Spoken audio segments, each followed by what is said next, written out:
మార్కెట్లోకి ఒక కొత్త పాన్ కార్డ్ రావడం జరిగింది. దాని పేరు పాన్ కార్డ్ 2.4. ఇక్కడ చాలా ప్రశ్నలు అయితే ఉన్నాయి.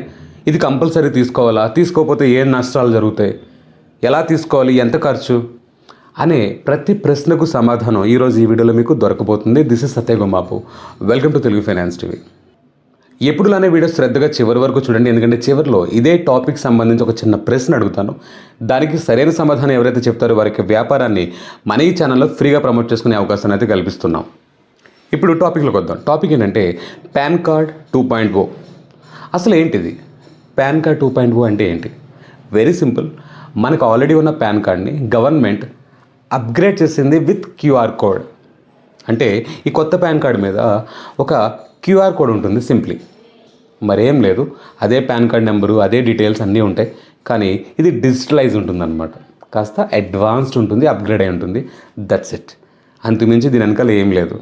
నెంబర్ 2, ఎందుకు ఆల్రెడీ ఒక పాన్ కార్డ్ ఉండగా ఈ కొత్త పాన్ కార్డ్ అవసరం ఏంటి అనే ప్రశ్న వస్తే కనుక మనందరికీ తెలిసిన విషయమే, ఇండియా చాలా ఫాస్ట్గా గ్రో అవుతుంది డిజిటల్ లైఫ్లో.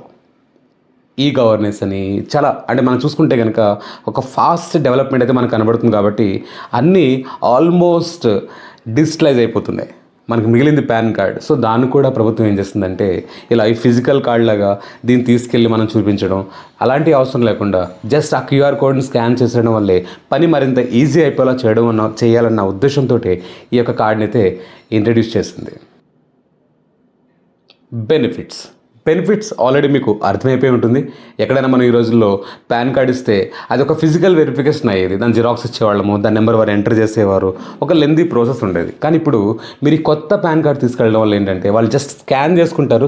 With in fraction of seconds me information, me authenticity వాళ్ళకి తెలిసిపోతుంది. కాబట్టి పని మరింత ఫాస్ట్గా, ఈజీగా అనేది ఈ పాన్ కార్డు ద్వారా అయిపోతుంది. అంటే ఎక్కడెక్కడైతే కనుక పాన్ కార్డుతో ఇంతవరకు పనులు జరిగాయో ఆ పనులు మరింత కొంచెం ఫాస్ట్గా అయ్యే అవకాశాలు అయితే ఈ కొత్త కార్డుతో ఉన్నాయి. మరి ఎలా ఈ పాన్ కార్డ్ని ఎలా అప్లై చేసుకోవాలి? అప్లై చేయాల్సిన అవసరం లేదు. నిజానికి ఒక పాన్ కార్డ్కి అప్లై చేయాలంటే ఇట్స్ ఎ ప్రొసీజర్. ఒక అప్లికేషన్ ఫిల్ చేయాలి, పాస్పోర్ట్ సైజ్ ఫోటో ఇవ్వాలి, 200-300 మీరు ఛార్జ్ చేయాలి. ఆ తర్వాత అది ఒక నెలకో 15 రోజులకో ఇంటికి రావడం జరుగుతుంది. కానీ ఎవరైతే కనుక ఆల్రెడీ పాన్ కార్డ్ హోల్డర్స్ ఉంటారో మీరు కొత్తగా అప్లై చేసిన అవసరం లేదు. జస్ట్ రిక్వెస్ట్ సబ్మిట్ చేస్తే చాలు, కొత్త పాన్ కార్డ్ అనేది ఇంటికి వచ్చేస్తుంది. అంటే దీనికి ఏదైనా ఖర్చు పెట్టాలా అని మరో ప్రశ్న. అవసరం లేదు, ఇది ఫ్రీ ఆఫ్ కాస్టే ఇంటికి వస్తుంది. మరో ప్రశ్న ఏంటంటే అసలు ఈ కార్డు తీసుకోకపోతే ఏంటి? మేము తీసుకోము, మాకు అవసరం లేదు అనుకునే వాళ్ళు ఉంటే కనుక తీసుకోవద్దు. ఇది కంపల్సరీ కానే కాదు, ఇట్స్ ఆప్షనల్ మాత్రమే.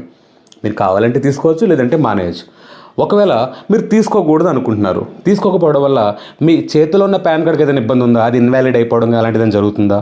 అది కూడా లేదు. మీ పాత పాన్ కార్డ్కి ఏ ప్రాబ్లం ఉండదు. కొత్త పాన్ కార్డ్ ఇష్టమైతే తీసుకోండి, లేదంటే మానేయండి. తీసుకోవడం వల్ల ఎటువంటి ఖర్చు లేదు అండ్ ఈజీగానే వస్తుంది. కాబట్టి తీసుకోవడం వల్ల కొన్ని లాభాలు ఉన్నాయి. ఆ లాభాలు మీకు కావాలంటే కనుక కొత్త పాన్ కార్డ్ అయితే అప్లై చేసుకోండి.